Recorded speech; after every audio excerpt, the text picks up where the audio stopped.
Hey, my name is Jack Rourke.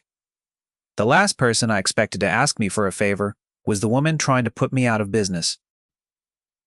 Amelia Castillo opened her shop 4 doors down from mine 2 years ago, and we've been circling each other ever since, polite on the surface, sharp underneath. The Tuesday before Thanksgiving, she locked the deadbolt on my front door and told me she needed a fiancé for one night. She said I was the only man steady enough to convince her family, and I should have said no. I run Rourke Hardware on the main strip in Millbrook. It's not the kind of place that makes anyone rich. We sell pipe fittings and lag bolts, and the kind of things people need when their basement floods or their fence falls over. My father opened it in 1987, and when he passed, I took it over because someone had to. And I didn't have a better idea. That was 8 years ago. I was 24 and not ready. But readiness doesn't wait for you to catch up. You just show up and figure it out. The store opens at 7 and closes at 6, and between those hours, I do most of the work myself. Sundays are for inventory, Wednesdays for deliveries, and the books get done at night when the apartment above the store is quiet enough to think. It's not a lonely life. It's just a full one, and it doesn't leave much room for anything else. 3 years ago, I was engaged to a woman named Beth. She taught at the elementary school on Oak Street, the kind of person who made the world feel softer just by being in it. She waited for me for 2 years while I worked 7-day weeks and came home too tired to talk. Then she stopped. Waiting, she didn't leave angry. She left tired, which is worse because tired means she ran out of reasons to stay. I don't blame her. I just don't try again. 2 years after that, Amelia Castillo showed up. She leased the old flower shop 4 doors east of my store and turned it into Casa Bella, a home and garden place with window displays that changed with the seasons, and a website that actually worked. She was 26, fresh from somewhere in the Southwest, Phoenix maybe? Or Tucson? She never said exactly. What she did say, at the first Chamber of Commerce mixer after she opened, was that Millbrook needed a store that understood how people actually live now. She looked right at me when she said it, and half the room laughed, and I smiled back because that's what you do in a small town when someone takes a shot at you in public. Our customers overlapped. We both sold garden tools and house hardware, the everyday stuff people pick up on a Saturday morning. But where my aisles were functional and my shelves were organized by what made sense to a contractor, hers were arranged by color and season, and she played music through hidden speakers, and she put fresh flowers by the register. Women loved it. Some of my weekend regulars started walking past my door to get to hers. I told myself it didn't matter. Millbrook was big enough for 2 hardware stores. But it wasn't, not really, and we both knew it. She knew it when she priced her potting soil $2 below mine. I knew it when I saw her truck parked at the farmer's market on a Saturday morning, selling the same tomato cages I'd been selling for a decade. We started circling. At chamber meetings, we sat across from each other and made small talk about the weather and the bypass construction and whether the new grocery store was going to hurt downtown, always polite and always something sharp underneath. She once called my store quaint during a public forum on downtown revitalization, and I told her that quaint had kept the lights on for 37 years, and she smiled and said she admired longevity. I admired things about her too, though I didn't say it. I noticed the way she tucked her hair behind her ear when she was thinking, like she needed her hands free to figure something out. I noticed the way she argued with her whole body, leaning in, gesturing, like the conversation was something physical she could shape. I noticed how she looked at the end of a long day when she thought no one was watching and the mask came down. She looked like someone carrying something heavy who hadn't found a place to set it down yet. I told myself I didn't think about her that way, and maybe I believed it. She was my competitor, and she was good at being my competitor, and that was the whole story. Then came the Tuesday before Thanksgiving. The store was empty. It gets that way late on a November afternoon when the light goes early and people have already bought what they need for the holiday. I was closing out the register when the bell on the door rang, and Amelia walked in. She wasn't wearing her work clothes, no apron, no logo polo. She had on a dark wool coat over a sweater. the color of fallen leaves, and her hair was down around her shoulders instead of pulled back. She looked like she was coming from somewhere important or going somewhere she wasn't sure about. She walked past the register, past the aisles, straight to the front door. She turned the deadbolt and clicked it shut. Then she turned around and looked at me. "Before you say anything," she said, "I need you to listen." I set the pen down. I didn't move from behind the counter. "The store's closed, Amelia. I know." She pulled the stool from the corner by the paint samples and sat down. She put her hands flat on her knees. She was holding them steady, but the tendons on the back of her hand stood out, gripping hard. "How well do you know me?" she asked. I thought about it. "Well enough to know you're my competition. Well enough to know you don't ask for help." Something moved across her face when I said that. Not anger, but something more tired. And she took a breath before she spoke. "Then you know this isn't easy for me to say." She took a breath. "I need a favor. A big one. And you're the last person I'd normally ask, which is exactly why I'm asking you." She laid it out like a business pitch, which I think was the only way she knew how to do it. Her family's Thanksgiving dinner was on Thursday. Her mother, Diana, hosted every year at her house in the suburbs. Her older sister Caroline would be there, with her husband Greg and their 2 kids.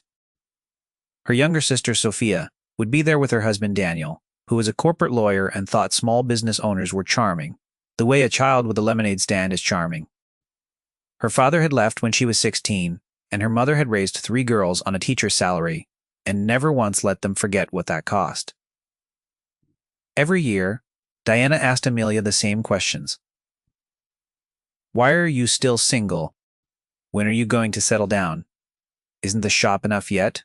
Don't you want what your sisters have?"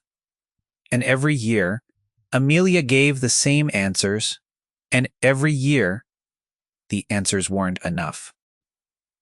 "This year," she said, "I want to walk in with someone steady, someone who looks at me like I'm not a problem to be solved, someone who can sit across from my mother and make her stop asking." "Why me?" I asked. She looked at me for a long time before answering. "Because you're the only man I know who won't take advantage of this. You have nothing to gain from it. And I trust you not to be cruel." That last part hit me somewhere I wasn't expecting. She trusted me not to be cruel, not to be kind, not to be good, just not to be cruel. Like kindness was too much to hope for. And she was asking for the minimum she thought she could get. I should have said no, and I had every reason to, because she was my competitor, and the whole thing was a lie. It was Thanksgiving, the one day a year I didn't work, the one day I got to sit in my apartment with the heat turned up and the phone off, and nobody needing anything from me. But she was sitting on that stool, looking like she was about to walk into a room that was going to pick her apart, and she'd come to me, and she'd lock the door behind her like she was afraid I'd run. "One dinner," I said. "One dinner." She nodded. "One night, I walk in with you, I sit through the meal, I tell them what we agreed on, and then we leave. That's it." "That's it." I put my hand across the counter. She looked at it for a second, then shook it. Her grip was firm and her fingers were cold. "I should have said no," I told her. "I know," she said. "Thank you." Wednesday night, she came to the apartment above the store. I made coffee and cleared the kitchen table, and she sat down with a yellow legal pad and a pen and started building the fiction we were going to sell. She told me about her family first. Diana, her mother, taught English at the local high school for 32 years. Diana carried herself with elegant control and watched everything. Caroline, the oldest sister, was married to Greg, an insurance adjuster, and they had 2 kids who were always dressed like they were heading to a photo shoot. Sophia, the youngest, was pregnant with her first, married to Daniel, the corporate lawyer, the one who would size me up in 3 seconds and file me under not important. Then she built the story of us. We met at a Chamber of Commerce event last spring. I asked her to dinner at the Italian place on 3rd Street. We'd been together 18 months. We were taking our time, no rush, no pressure. I ran the hardware store. She ran Casabella, and the overlap in their lives was natural, not strange. I told my mother your name 2 months ago, she said, writing it down on the legal pad. She already looked you up. She'll have questions about your margins and your lease terms. Your mother Googled my margins? She asked my sister Greg to look them up. Greg's in insurance. He knows how to read a business filing. I leaned back and looked at the list. It was thorough and careful. The work of someone who had thought about this for weeks and was now trying to control every variable, because that was the only way she could face what frightened her. Physical rules, she said, not looking up from the pad. Hand-holding is fine. I'll initiate touch. You follow my lead, arm around the shoulder if it feels natural, nothing below the waist. Right. She looked up then. I'm serious, Jack. I know you are. She wrote my name on the pad. Jack. She stared at it for a second too long, then underlined it twice and moved on. I watched her pen move across the page, the way she pressed down on each letter, like she was making sure it wouldn't wash off. We practiced the story for another hour. How we met, how long we'd been together, what I liked about her work ethic, what she liked about my steadiness. The word steadiness came up 4 times, and she needed me to look steady, which was the whole point. When she left, I stood at the window and watched her walk to her car. She drove a small white sedan with a Casabella magnet on the side. She backed out of the lot with both hands on the wheel, and her headlights pointing east, toward the rental house where she lived alone. I thought about the way she'd underlined my name and the way she'd said, I trust you not to be cruel. Then I turned off the kitchen light and went to bed. And I didn't sleep well. Thursday morning I woke up at 6, even though the store was closed, force of habit, and I showered and stood in front of the closet for 10 minutes, which is 9 minutes longer than I usually spend. I put on khakis and a gray sweater that Beth picked out 2 years ago, the one good sweater I own, and I ironed it, which I never do. Her rental house was on the east side of town, a small bungalow with a porch and a yard that was mostly dead leaves in November. When I pulled into the driveway at 10, she was already standing inside the front door, watching through the glass. She opened it before I could knock. She was wearing an autumn-colored dress, rust and brown and deep orange, with boots that came up to her knee. Her hair was down, the way she'd worn it Tuesday, and she'd done something to it that made it look softer. She looked like a different person outside of work. The edges were still there, but they were rounded, less sharp. She handed me a paper bag with a pie inside. We made this, she said.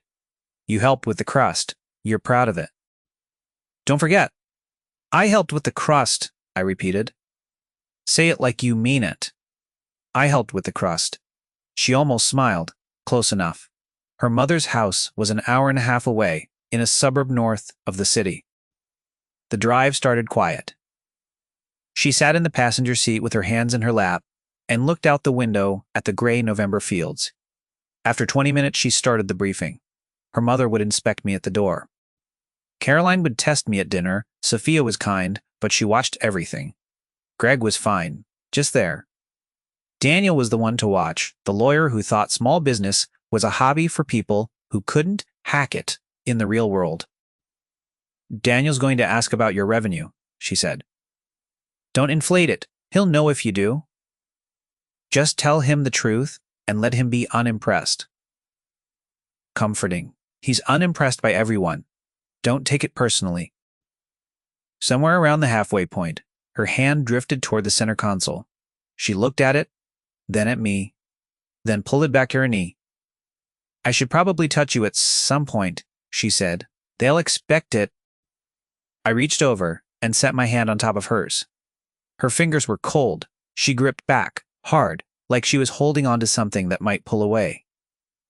Neither of us said anything for the next 5 miles. The truck felt smaller with her in it. The cab had always been my space, mine alone, the one place in the world where nobody needed anything from me. Now she was sitting next to me with her hand under mine, and the space that used to feel wide felt like it barely had room for both of us. I didn't say that. I kept both hands on the wheel after that, and she kept her hands on her lap, and we drove the rest of the way in a silence that felt different from the silence at the start. The house was bigger than I expected. 2 stories, blue shutters, a wide front porch with a wreath on the door that smelled like pine and cinnamon. The kind of house that says, everything is fine here, before anyone even opens the door. Diana stood, tall like Amelia, silver streaks in dark hair, a smile that didn't reach her eyes. She wore a cream blouse and pressed slacks, and she looked at me the way a landlord looks at a reference check. "Mom, this is Jack," Amelia said. Diana extended her hand. Her grip was firm, practiced. "Jack, the hardware man. Amelia's told me a great deal about you." "All good, I hope some." She held the handshake, one beat longer than necessary, studying my face. Then she stepped aside and gestured us in. The inside of the house was warm and full of the smell of roasting turkey and baked bread. The living room had been arranged for the occasion. Extra chairs brought in, a fire going in the grate. Caroline occupied the kitchen doorway with a wine glass, slim and polished, her posture so straight it looked like someone had attached strings to her shoulders. She hugged Amelia the way you hug someone you're checking for cracks. "You look thin," Caroline said. "I look the same," Amelia said. Caroline turned to me. "So you're the hardware man, Jack," I said. "Caroline, this is my husband, Greg." Greg materialized from the kitchen with a dish towel over his shoulder, shook my hand, and went back to whatever he was doing. He struck me as someone who had decided a long time ago not to get involved in his wife's family dynamics. Sophia sat on the couch, pregnant and glowing, her hand resting on the curve of her belly. She looked up when we came in, and her eyes went from me to Amelia and back again. And something in her expression shifted. Not suspicion, but recognition. Like she'd spotted something the rest of the room hadn't yet. "Hi," she said softly. "It's really nice to meet you." "You too," I said. She offered me a drink from the side table, a glass of something amber, and when I took it, she leaned in and said, "Just for me, you're braver than you know." She didn't explain what she meant, and I didn't ask. But the words stayed with me, sitting heavy in my chest like a stone I couldn't place. Daniel arrived 20 minutes later, still in his suit, phone in his hand, tie loosened one notch. He looked at me the way you'd look at a piece of furniture you weren't sure fit the room. He shook my hand briefly, nodded at Amelia, and sat in the chair nearest the television without saying another word. Amelia's hand found my arm. She held it there, standing close, her fingers pressing into the fabric of my sweater. Her grip was tight. She was scared. I hadn't expected that. I thought she'd be nervous, sure the way anyone is nervous before a performance. But this was different. This was the kind of fear that lives in the body, the kind that makes your hands go cold and your breathing go shallow. I put my other hand over hers, right there in the living room with her family watching. She looked at me. I nodded. Small, steady, like I was telling her I was here and I wasn't going anywhere. She exhaled. Just slightly. The tension in her shoulders loosened by a fraction. It was a small thing, but it wasn't nothing. The table was long and covered in food. Diana sat at one end, Caroline at the other, and the rest of us were arranged in between. Amelia was on my left, Daniel across from me, and Caroline diagonal, where she could watch both of us at the same time. The first 10 minutes were safe. We passed dishes, we commented on the food, we made the small talk that families make when they're eating together, and trying not to start anything before the pie. Then Diana set down her fork and turned to me with the look of a woman who has been waiting for the right moment. "Jack," she said, "Amelia tells me you two met at a chamber event." "That's right, last spring, at the mixer in the VFW hall." "And how long has this been going on?" 18 months, Amelia said before I could answer. "We took it slow. I can see that." Diana's smile didn't change. "And what do you do, Jack, besides the hardware store?" "I run it." "That's most of what I do." "A family business?" "My father started it. I took over when he passed." Diana nodded slowly. The way you nod when you're filing information away. "Steady work?" "Dependable." It sounded like a compliment. It wasn't. Daniel leaned forward. "What's the revenue on a hardware store these days?" "Online retail. must be eating into that sector pretty hard. I gave him real numbers, not inflated or defensive. Just the truth. The same numbers I put on my tax filing every year. He listened, nodded once, and went back to his plate. Unimpressed, like Amelia said he'd be. Caroline turned to her sister. So you're dating your competition. That's convenient. Amelia didn't hesitate. He was never competition. He was just next door. That landed on me somewhere between my ribs. She'd erased the rivalry with a single sentence, and I couldn't tell if she was protecting me or if she meant it. And the not knowing was worse than either answer would have been. Because if she meant it, something had shifted between us that I wasn't ready to name. And if she was just covering for me, then I was feeling something alone. Diana's next question was, when Amelia had been dreading, any plans for a wedding, or are you still taking your time? We're taking our time, Amelia said. Her voice was even, but her knee was pressed against mine under the table, and it was trembling.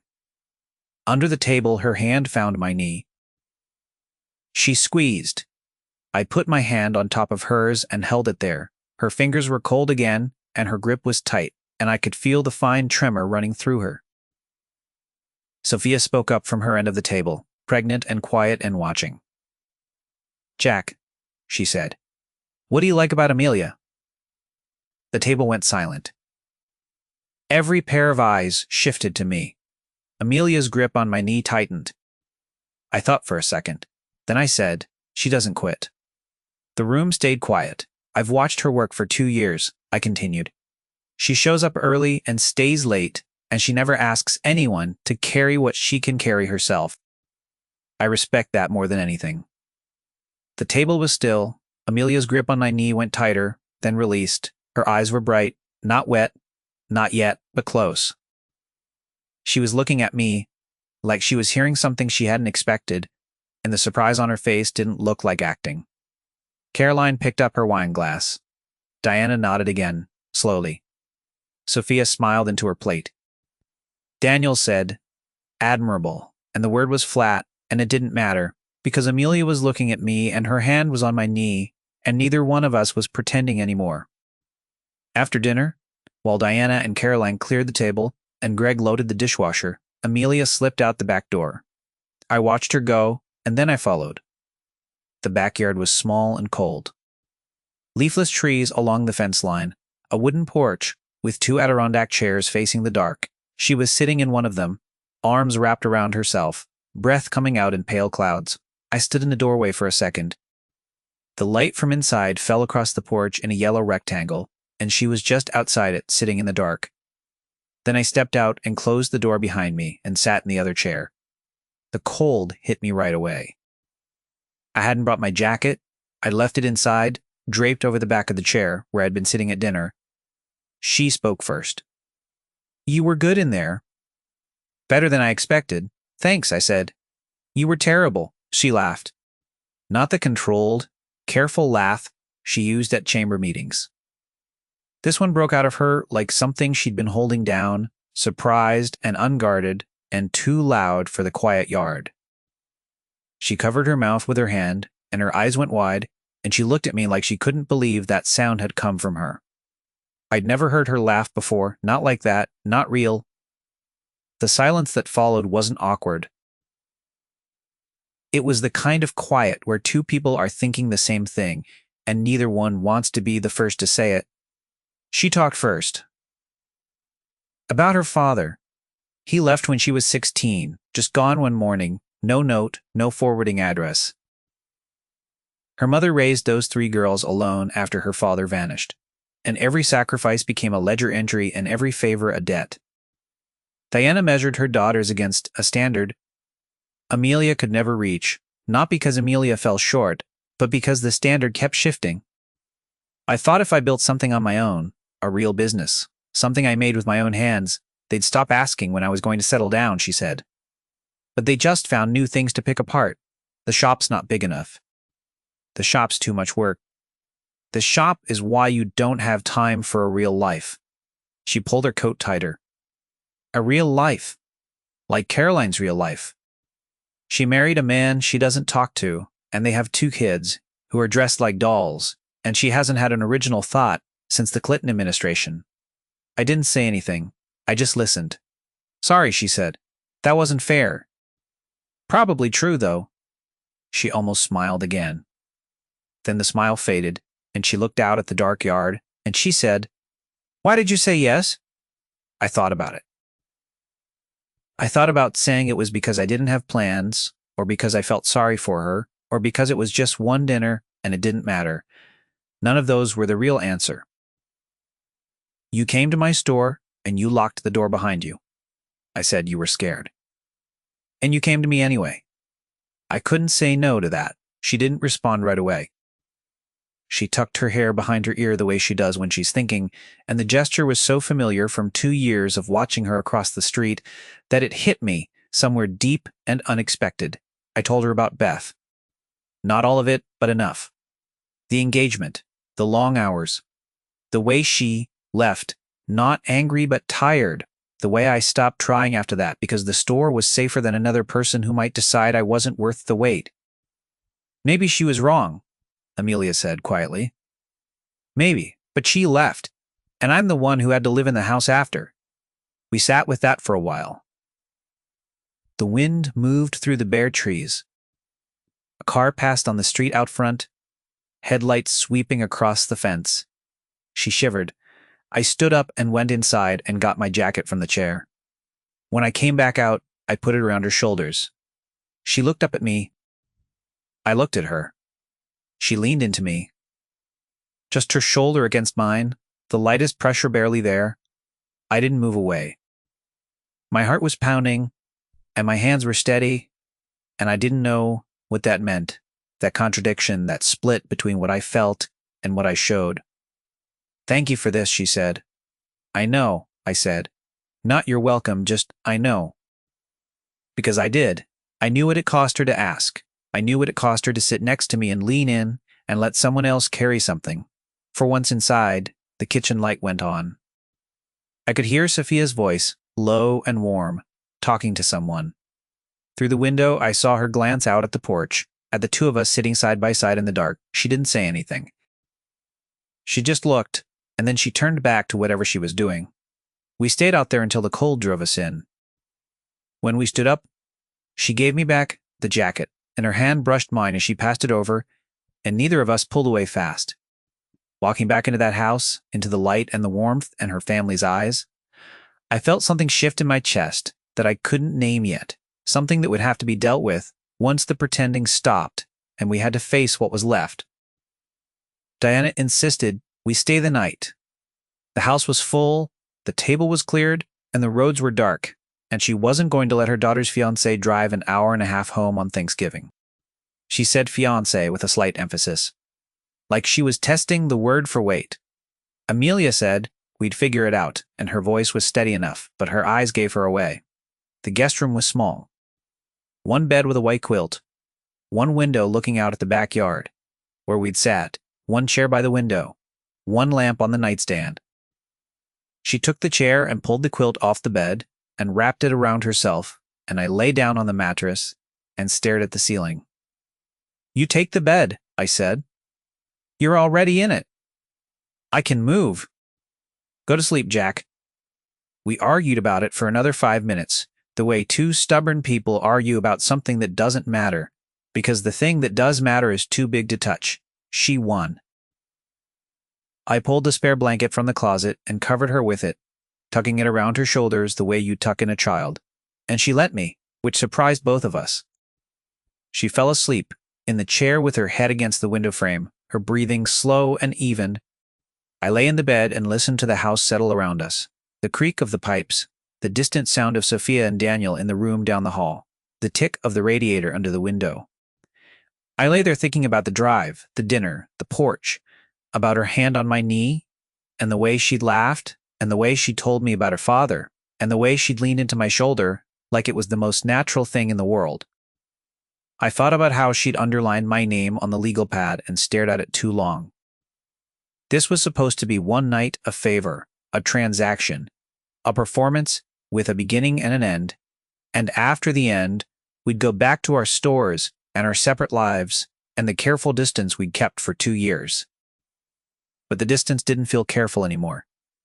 It felt like something I'd built to keep from getting hurt. And now it was in the way of something I couldn't name but knew was real. Sometime in the night she moved. I heard the chair creak, then the soft sound of her feet on the floor, and then the mattress shifted as she climbed in on the other side. Not close, just there on the far edge of the bed, with the blanket still wrapped around her. I didn't ask why. She didn't explain. We lay there in the dark, separated by 3 feet of mattress, and a silence that felt like the most honest thing either of us had said all night. I woke up before she did. The light was gray and thin. Early morning. She was closer than she'd been when she got in, not touching, but near, her hand resting on my forearm, light, like she'd reached for me in her sleep without knowing it. I lay there without moving. Moving might end something. Moving might mean the spell broke, and we'd have to look at each other in the morning light and pretend last night was just a favor, and this was just an accident, and none of it meant what it felt like it meant. Her hand was warm now, warm the way it hadn't been all day, and her fingers curled, just slightly around my arm, and I could feel her pulse in her fingertips, slow and steady, and I thought, this is the realest thing that's happened to me in years, and it started as a lie. I didn't move until she woke up, and when she did, when her eyes opened, and she realized where her hand was and pulled it back like she'd touched a hot stove, the look on her face told me everything I needed to know about the hours ahead. The drive home would be the hardest part. Not the dinner, or the questions, or Daniel, or Caroline, or her mother. The silence in the truck, and the question neither of us had the courage to ask. Breakfast was calmer than dinner, now that the pressure was off and the performance was over. Diana was warmer, softer, like a woman who had been measuring all night and had reached a conclusion she wasn't expecting. She squeezed Amelia's hand when she passed the coffee, and told me the eggs were local, from a farm 2 towns over, and she said it like she wanted me to know. She paid attention to where things came from. Caroline was quieter. She watched us over the rim of her coffee cup and said almost nothing, which from her was louder than anything she could have said out loud. Sophia smiled at both of us, the same knowing smile from the night before, and squeezed my arm when I helped her carry dishes to the kitchen. Daniel made one last comment on his way out. He was putting on his coat phone already in hand, and he looked at me and said good luck with the hardware thing, like it was a hobby I'd outgrow. Amelia took my hand right there in the front hall, with her family watching, and said, "The hardware thing is doing just fine." Daniel shrugged and left. Greg followed, with the kids. Sophia hugged Amelia and whispered something in her ear, then hugged me and whispered, "Take care of her. She doesn't let people in easily." I nodded. Diana was the last. She stood in the doorway with her arms crossed and looked at Amelia, and then at me, and then back at Amelia. "He's a good man," she said. "I know," Amelia said. Her jaw was tight. She was holding something back, and I could see it in the set of her shoulders and the way her chin lifted, and I understood then that this was the part she'd been afraid of, not the questions or the scrutiny or Daniel's condescension. This, her mother's approval. Because approval from someone who measures you by a moving yardstick isn't a gift, it's a trap. We drove away. The house shrank in the rearview mirror. The road opened up in front of us, 2 lanes, cutting through brown November fields, and the sun was out for the first time in days, and the light was flat and gold and ordinary. The drive home was different from the drive there. Quieter. Our hands weren't touching. The center console sat between us like a border. After 20 minutes, she said, "That went well." It did. Another silence. Longer this time. "So we're done then," she said. I didn't look at her. I guess so. She was quiet for a long time. I watched the road and the fields went by, and a truck passed, going the other direction, and the heater hummed. "Jack." I looked. She was turned in her seat, facing me, and her eyes were the same eyes from the porch, wide and bright and unguarded, the same eyes that had laughed in the backyard, the same eyes that had gone wet when I told her what I respected about her. "I don't want to be done," she said. I pulled the truck over onto the shoulder. Not dramatic, just where the gravel was soft and the road was empty, and no one was watching. I put it in park and turned to face her. I didn't make a speech. I didn't explain. I just said, "Neither do I." She reached across the console and took my hand. Same fingers, same grip, but this time it wasn't cold and it wasn't a rehearsal. This time, she was holding my hand because she wanted to, and I was holding hers because I wanted to. And there was no audience and no script and no one to convince. We sat there on the side of the road for a while. The sun was out. The heater was still running. Her hand was warm in mine and the truck felt small again, the way it had on the drive there. But this time the smallness felt right. Then I put the truck in drive and pulled back onto the road, and we headed home. Not to my apartment and not to her rental house, just home. Together for the first time. Her hand on mine, the road ahead, and the kind of quiet that doesn't need filling. There's always another spare room,